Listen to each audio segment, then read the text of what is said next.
বাংলাদেশ দলের স্কোয়াড সাজানো নিয়ে মধুর সমস্যায় পড়েছেন কোচ হেভিয়ের কেব্রেরা। আর এই মধুর সমস্যার বিপরীতে কঠিন সংকটে ভারত।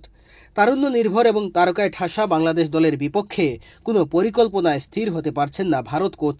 এত তারকার মধ্যে কারে রেখে কাকে থামানোর পরিকল্পনা করবেন এ ব্যাপারে সিদ্ধান্তহীনতায় তারা। আগামী 25 মার্চ ভারতের বিপক্ষে এশিয়ান কাপ বাছাইয়ের ম্যাচ খেলবে বাংলাদেশ ফুটবল দল। এই ম্যাচকে ঘিরে ইতিমধ্যে সব ধরনের প্রস্তুতি নিচ্ছেন হেভিয়ের কেব্রেরার শিষ্যরা। সেই সাথে দল বাছাই নিয়ে মধুর সমস্যায় পড়েছেন কোচ। সবাই সমান তালে পারফর্ম করে যাচ্ছে, যার কারণে মূল স্কোয়াডে কাদের রাখবেন এই সিদ্ধান্ত নিতে হিমশিম খেতে হচ্ছে কোচকে।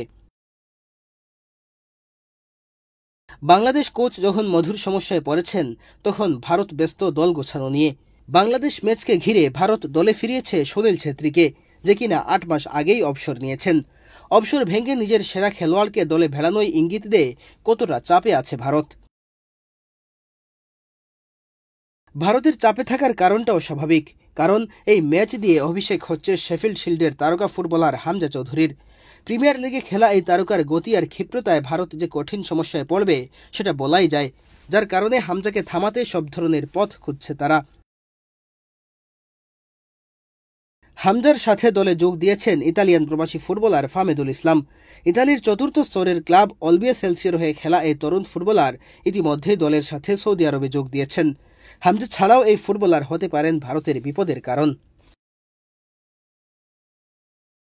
দুই প্রবাসী ফুটবলার ছাড়াও আগে থেকেই খেলা জামাল ভুঁইয়া এবং তারিক কাজী তো আছেনই, সেই সাথে দেশিদের মধ্যে রাকিবুল শেখ মুরসালিনরাও পরীক্ষিত। যে কোনো মুহূর্তে এরা ম্যাচের মোড় ঘুরিয়ে দেওয়ার সক্ষমতা রাখে।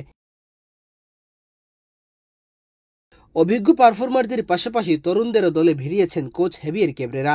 তরুণদের একাদশে সুযোগ পাওয়া বেশ কঠিন, তারপরও তারা আশাবাদী সুযোগ পেলে সেটা শতভাগ কাজে লাগাতে প্রস্তুত। কোচ মধুর সমস্যায় পড়েছেন দল গোছানো নিয়ে। ফুটবল ভক্তরা আশায় বুক বাঁধছেন, একসময়ের তুমুল জনপ্রিয় খেলা ফুটবল যেভাবে ধুঁকছিল, সেখান থেকে আবারও পুনরুত্থানের উপলক্ষ আসতে যাচ্ছে।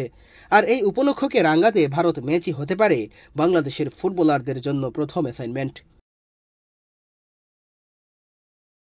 মেহেদী হাসান তালহা, বাংলাদেশ প্রতিদিন।